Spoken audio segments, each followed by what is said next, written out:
The Venice of the North. Many travelers have called it the most beautiful city in the world.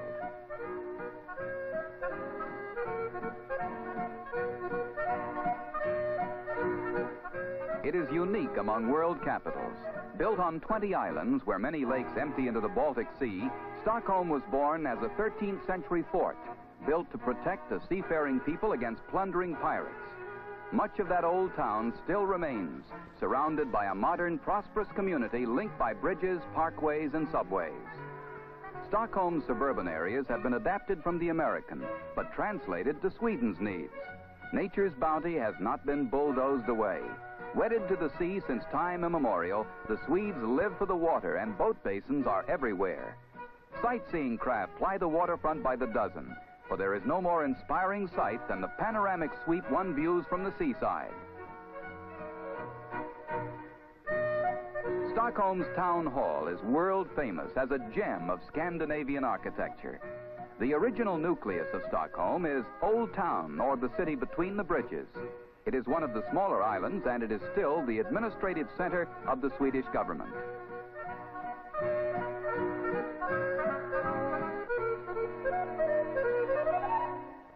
Riddarholm Church is the burial place of Swedish kings and national heroes. Built by the Franciscans, it is preserved as a perfect example of medieval religious art.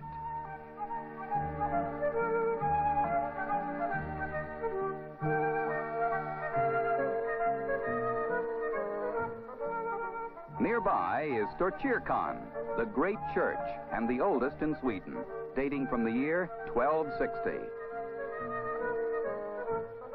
The Skeppsbrunn is a broad waterfront plaza that flanks the old town. For more than 700 years, this has been the pulse of Sweden's sea trade. And just a few yards away are buildings and shops that remain unchanged. Now these narrow streets are closed to traffic, making them a pedestrian's paradise. Here, the 20th century seems worlds away. The Royal Palace dominates the old town. As in London, the changing of the guard is a major attraction. Only on national holidays are the palace troops in dress uniform. On other occasions, they turn out shiny bright in regimental dress. 3 bridges connect Old Town Island with modern Stockholm. Among the sweeping crescent that borders the seawall is the world-famed Grand Hotel. Nearby is the House of Parliament, seat of Sweden's democratic monarchy. The Royal Opera House has presented the star and trained the novice for centuries, and standing before it in all its majesty is a statue of King Gustavus Adolphus, who died in the 30 Years' War. The blend of old and new Stockholm continues in a bank of modern office buildings. That Stockholm doesn't hesitate to adopt the new is accented by her shopping plazas. The city was one of the first to build such arcades, banning motor traffic and giving the streets back to the shopper afoot. It is a plan that is spreading to urban areas around the world.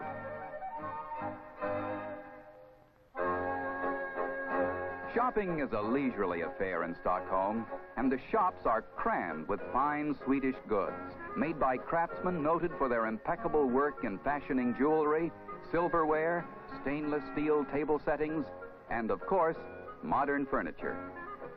There's no better way to finish your lunch hour than a rest in the park. Stockholm has many.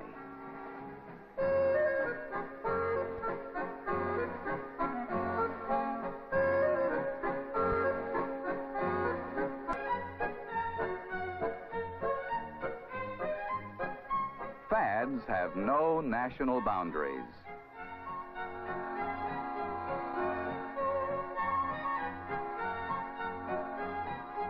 The open-air stalls in the square before the concert hall are called the Haymarket, and for centuries, fruits, flowers, and produce have been sold here. It is a place to browse and bargain, the eternal joust between buyer and seller. With short summers in this northern latitude, flowers are especially prized, and any bloom finds a ready market. The concert hall that faces the Haymarket invariably plays to full houses.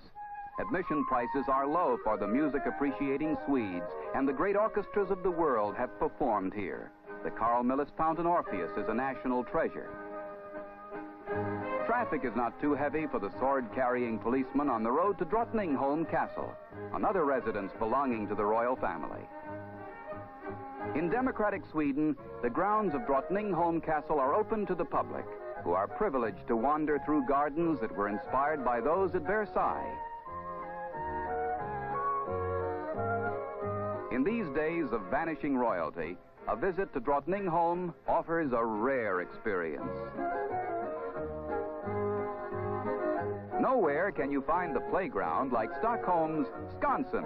It has concerts, folk dancing, museums, open-air restaurants and coffee shops, working farms and castles, zoos and churches.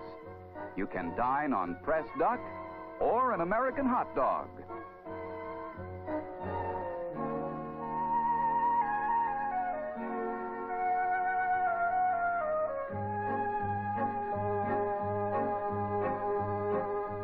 A colorful past lives on in modern Stockholm, and the younger generation will never lose the rich cultural heritage that has been handed down for centuries.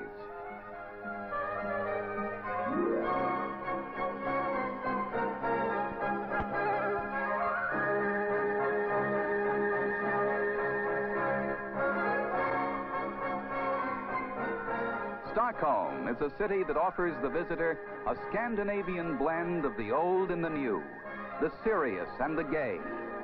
It is the sparkling jewel of the Baltic.